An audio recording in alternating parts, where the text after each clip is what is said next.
এতিয়া গোলাঘাটত তীব্ৰ শব্দ কৰি বাইক চলোৱা বাইকাৰসকল সাৱধান। এই ক্ষেত্ৰত এতিয়া কঠোৰ গোলাঘাট আৰক্ষী।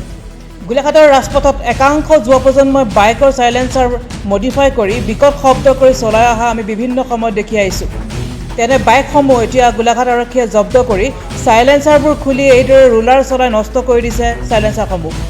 তেওঁলোকে জনায় যে এতিয়া আৰক্ষীৰ এই অভিযান নিতৌ চলিব। বিশেষকৈ নিশাৰ ভাগত একাংশ বাইক চালকে বিকট শব্দৰে নাগৰিকসকলক অসুবিধা দি আহিছে। এতিয়া তেনে বাইক চালকসকলৰ বিৰুদ্ধে ব্যৱস্থা গ্ৰহণ কৰিব গোলাঘাট আৰক্ষীয়ে।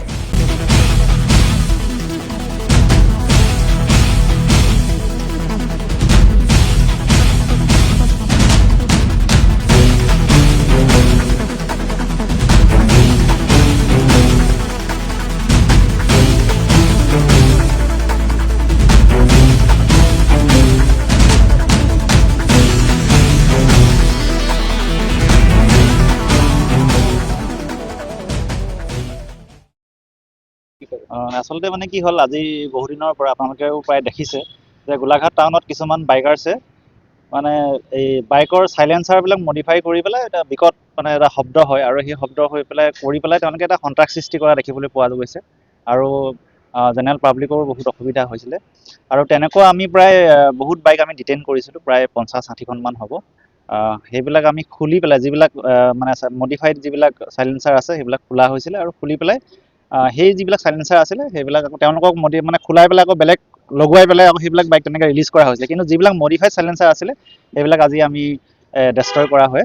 আৰু এইবিলাক যিবিলাক বাইকাৰ্ছ আছিলে তেওঁলোকৰ ওপৰত আমি বিহিত আইনগত ব্যৱস্থা ইতিমধ্যে গ্ৰহণ কৰা হৈছে। হ'ব, লাখ টকাৰ ওপৰত হ'ব চাগে।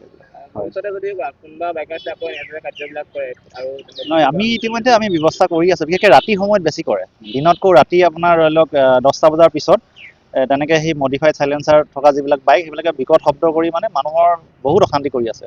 তেনেকুৱাবিলাকৰ ওপৰত আমি ইতিমধ্যে ব্যৱস্থা গ্ৰহণ কৰিছোঁ, আৰু প্ৰায়বিলাক বাইকৰ আমি খোলা হৈছে, কিন্তু এতিয়াও অলপ বাকী আছে, আৰু সেইবিলাকৰ ওপৰত আমি বিহিত ব্যৱস্থা গ্ৰহণ কৰিছোঁ। নাই, এতিয়া সেইটো আমি ইতিমধ্যে মানুহৰ মানে পাব্লিকৰ আমি মানে এৱাৰ কৰিবৰ কাৰণে আমি চেষ্টা কৰি আছোঁ। আৰু ইয়াতে গোলাঘাটত দেখা যায় যে মেক্সিমাম মানুহে কি হয়, হেলমেটটো আনে, স্কুটি হ'লে মানে ডিকিত ভৰাই আনে, আৰু যদি বাইকত আহে হাতত লৈ আহে। হেলমেট আনে কিন্তু হেলমেটটো নিপিন্ধে। পুলিচক যদি দেখে তেতিয়া হেলমেটটো পিন্ধে। গতিকে মই ভাবোঁ যে সকলোৱে সজাগ হোৱাটো উচিত। আৰু মেক্সিমাম হেড ইঞ্জুৰিৰ কাৰণে মানুহৰ মৃত্যু হৈ আছে, আৰু হেলমেট নিপিন্ধাৰ এটা মেইন কাৰণ। গতিকে মই সকলোকে আমি অনুৰোধ জনাই সকলোৱে যাতে হেলমেট পৰিধান কৰক আৰু সুস্থ হৈ জীয়াই থাকক, সেয়ে মই কামনা কৰিছোঁ।